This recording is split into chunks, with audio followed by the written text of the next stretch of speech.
Later, Jesus went up to Jerusalem for a feast of the Jews.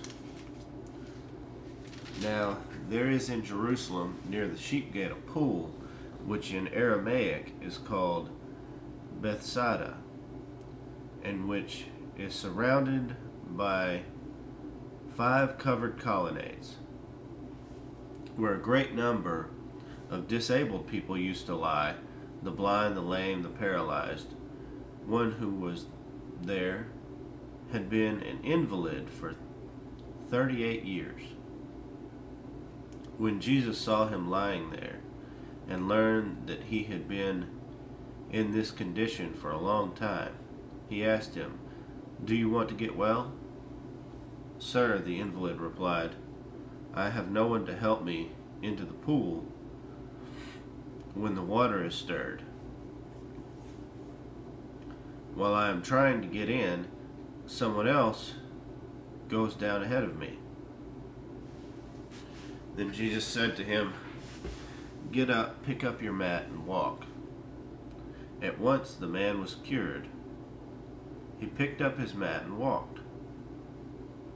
The day on which this took place was a Sabbath, and so the Jews said to the man who had been healed, "It is the Sabbath. The law forbids you to carry your mat."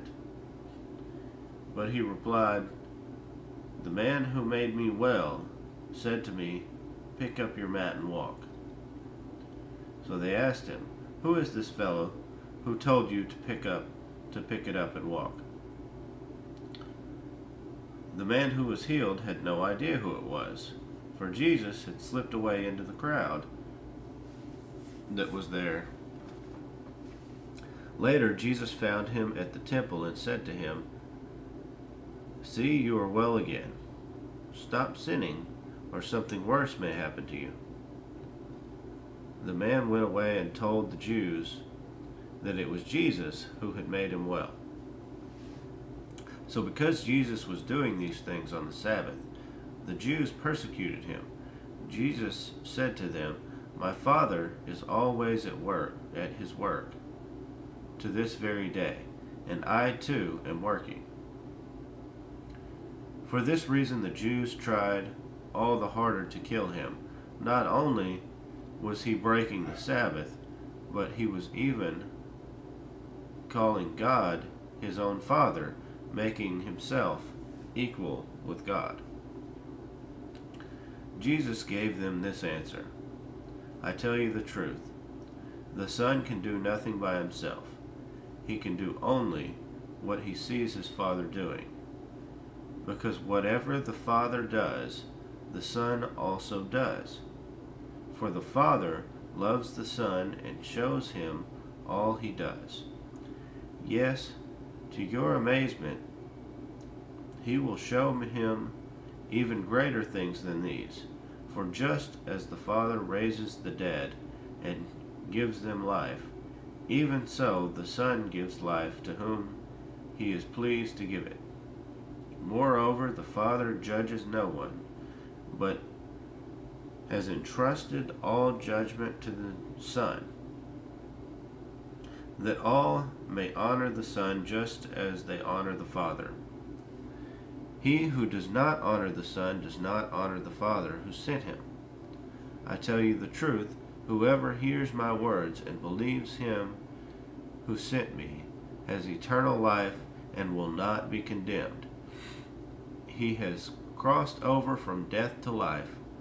I tell you the truth, a time is coming, and has now come, when the dead will hear the voice of the Son of God, and those who hear will live. For as the Father has life in himself, so he has granted the Son to have life in himself. And he has given him authority to judge, because he is the Son of Man. Do not be amazed at this, for a time is coming when all who are in their graves will hear his voice and come out. Those who have done good will rise to live, and those who have done evil will rise to be condemned. But myself I can do nothing. I judge only as I hear, and my judgment is just. For I seek not to please myself, but him who sent me. If I testify about myself, my testimony is not valid. There's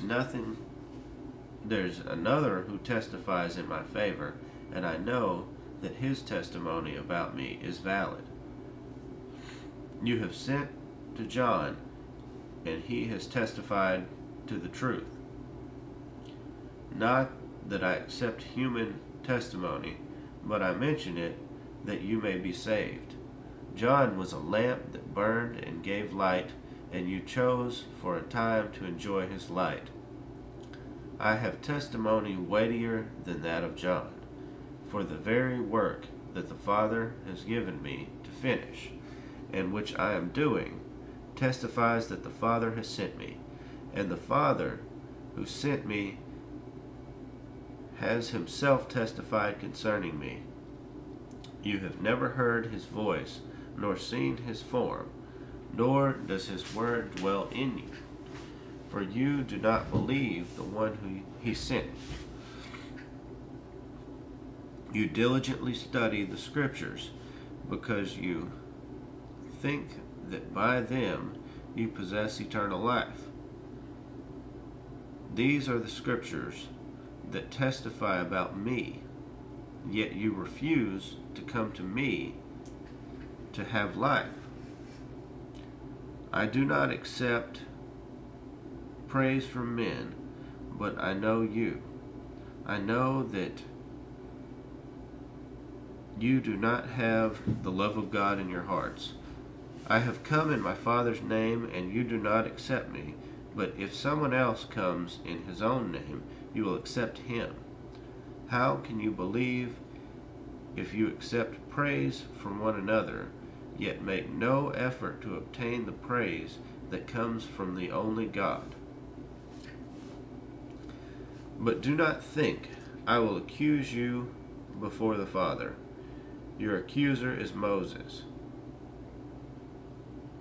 on whom your hopes are set. If you believed Moses, you would believe me, for he wrote about me. But since you do not believe what he wrote, how are you going to believe what I say?